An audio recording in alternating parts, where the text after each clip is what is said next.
फरीदाबाद के मोहला गांव में नग्न अवस्था में मिली 45 वर्षीय महिला की मौत का खुलासा। पुलिस जांच में सामने आया कि 22 वर्षीय युवक का महिला के साथ प्रेम प्रसंग था और वही कातिल निकला। बताया जा रहा है कि दोनों के बीच विवाद हुआ, उसके बाद युवक ने महिला की हत्या कर दी, शव को नग्न अवस्था में छोड़ दिया। पुलिस ने आरोपी को गिरफ्तार कर लिया है। 17 अप्रैल को पुलिस के पास सूचना प्राप्त हुई थी कि एक नग्न अवस्था में एक महिला की डेड बॉडी की सूचना प्राप्त हुई थी। उस संबंध में कार्रवाई करते हुए वहां पर मुकदमा दर्ज करा गया और तुरंत प्रभाव से मामले की गहनता देखते हुए, गंभीरता देखते हुए कमिश्नर पुलिस फरीदाबाद श्री सत्येंद्र गुप्ता साहब द्वारा टीमों का गठन करा गया और डीसीपी क्राइम द्वारा इन तीन टीमों का गठन करा गया और इनको निर्देशित करा गया। और फिर मुख्य तौर पर जब इस मामले की जांच करी गई और इसको गंभीरतापूर्वक देखा गया तो पता चला कि जो महिला थी वो कबूलपुर की रिहायशी थी, जो सेक्टर 58 का ही इलाका क्षेत्र में आता है, और उसके संबंध में जांच को बढ़ाया गया। तो उस दौरान एक सस्पेक्ट जिसकी जानकारी निकली, उसका मुख्य तौर पर जो मुख्य इसमें अभियुक्त है उसका नाम ब्रह्मजीत है। ये 22 वर्षीय है। इसके बारे में जानकारी निकाली गई, मौके से ये फरार था। उस संबंध में जो इसको हार्बरिंग कर रहा था और इसको मदद कर रहा था उससे किसी का खुद का फादर था जगविंदर को 18 अप्रैल को, जब 17 अप्रैल को मुकदमा दर्ज हुआ, उस संबंध में फिर 18 अप्रैल को जगविंदर को अरेस्ट करा गया और उसके उपरांत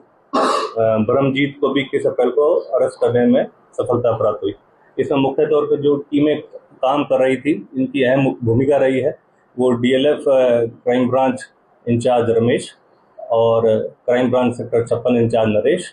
और एवीटीएस सिक्रोना क्राइम ब्रांच इंचार्ज जगबीर। इन तीनों की और इनकी टीम की जो अथक प्रयास द्वारा जल्द से जल्द इन्होंने जितना जल्दी इनको पकड़ने में और इस केस को, गुत्थी को सुलझाने में, ब्लाइंड केस था, ब्लाइंड मर्डर था, इस गुत्थी को सुलझाने में और उसको अरेस्ट करने में सफलता प्राप्त की।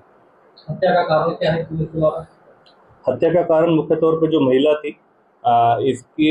इस ब्रह्मजीत के साथ कुछ समय से आपसी संबंध थे। संबंध के चलते ब्रह्मजीत की कुछ समय पहले शादी हुई और उस शादी के बाद इन दोनों के बीच में आपसी विवाद होना शुरू हुआ और विवादों को चलते हुए इस तरीके की इनके बीच में काफी विवाद होते हुए लड़ाई झगड़ा होने लगा और उससे पीछा छुड़वाने की एवज में इसने इस साजिश को रचा और उस महिला का उसकी गर्दन तोड़ के अपने साथ लेके गया उसको 15 तारीख को, और फिर वहाँ पर उसके साथ मारपिटाई करके अपने ही खेतों के पास एक नाला जाता है, उसके अंदर उसकी डेड बॉडी को फेंक दिया और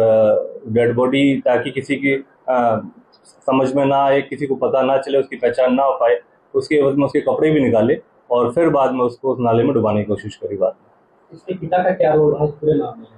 जगविंदर जो ब्रह्मजीत का पिताजी है, जब उसको पता, ब्रह्मजीत ने बताया कि किस तरीके से उसने इस घटनाक्रम को अंजाम दे दिया, तो उसको छुपाने में, भगाने में और उसकी सहायता करने में जगविंदर का पूरा रोल था। जब उसको पता लग गया था इस तरीके से हत्या कर दी गई है और इस घटनाक्रम को अंजाम दिया गया है, तो जगविंदर ने उसको खुद पलवल तक छोड़ा, उसको आर्थिक सहायता भी दी और उसको यहाँ से भगाने में मदद करी। महिला मूल रूप से कहाँ रहने वाली थी और क्या शायद महिला कबूलपुर में ही रह रही थी, एक हाउसवाइफ के तौर पे थी, 49 ईयर्स ओल्ड थी, शादीशुदा थी और काफ़ी लंबे समय से कबूलपुर ही रह रही।